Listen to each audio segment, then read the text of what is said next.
होंगे।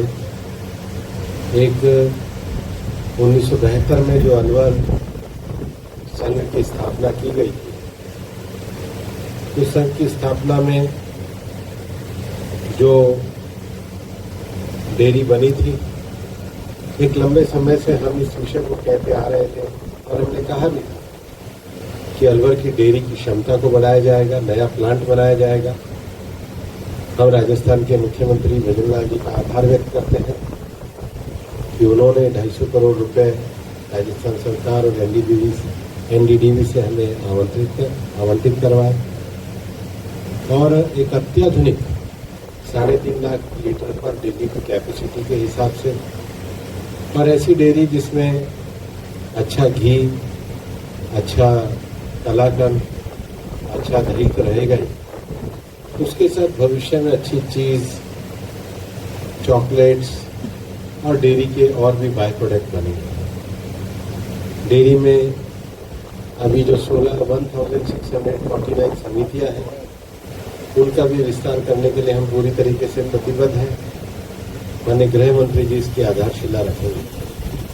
अलवर में 2 medical college हो गए। ESIC मेडिकल कॉलेज का वर्चुअल उद्घाटन हो चुका था, लेकिन जो अलवर का मेडिकल कॉलेज है, 16 तारीख को अटल जी की पुण्यतिथि भी है।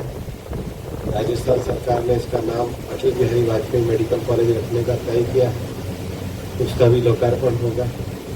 राजस्थान सरकार की बड़ी योजनाओं का, रोजगार योजनाओं का यहाँ से कार्यक्रम होगा, पूरे राजस्थान का कार्यक्रम होगा। उसके साथ ही साथ माननीय भजन लाल जी की सरकार में 2 वर्षों के अंदर 1,78,000 नौकरियां दी गई है, तो उनका रोजगार वितरण का भी कार्यक्रम होगा।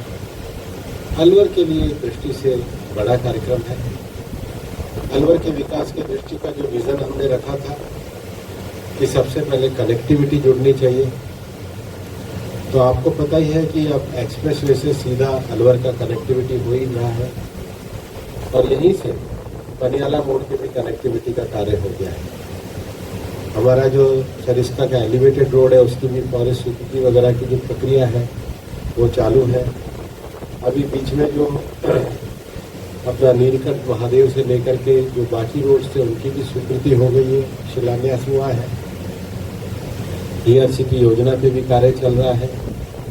चंबल वाली लिंक रिवर पे भी कार्य चल रहा है। अलवर में पिछले दिनों वर्चुअली अश्विनी वैष्णव जी ने 114 करोड़ रुपए के रेलवे स्टेशन का भी शिलान्यास कर दिया, उसका भी कार्यवाही शुरू हो गई है। बस स्टैंड पे भी कार्यवाही शुरू हो गई है। नाइट टूरिज्म के विषय को लेकर के भी कार्यवाही शुरू हो गई है। और अलवर में जो एक लंबे समय से इंटीग्रेटेड जो सफाई की व्यवस्था थी, उसकी भी टेंडरिंग की प्रक्रिया शुरू होने वाली है। जो लीगेसी वेस्ट है, उस पर भी कार्य शुरू हो गया है। स्वच्छता की रैंकिंग में भी हम आगे बढ़ रहे हैं। जो खेल मैदानों के हमारे वादे थे, उन पे भी कार्य शुरू हो गया है। कुश्ती का तो ऑलरेडी CSR में हम लोगों ने जो तय किया है वो कार्य शुरू हुआ है। और समाज के सभी वर्गों को लेकर के अलवर के विजन को हम आगे बढ़ाने के लिए प्रतिबद्ध हैं। बहुत दिनों के बाद आपसे मिलना हुआ है, आपका बहुत बहुत धन्यवाद। कोई प्रश्न है तो आप सबके तसल्ली से जवाब दे देंगे।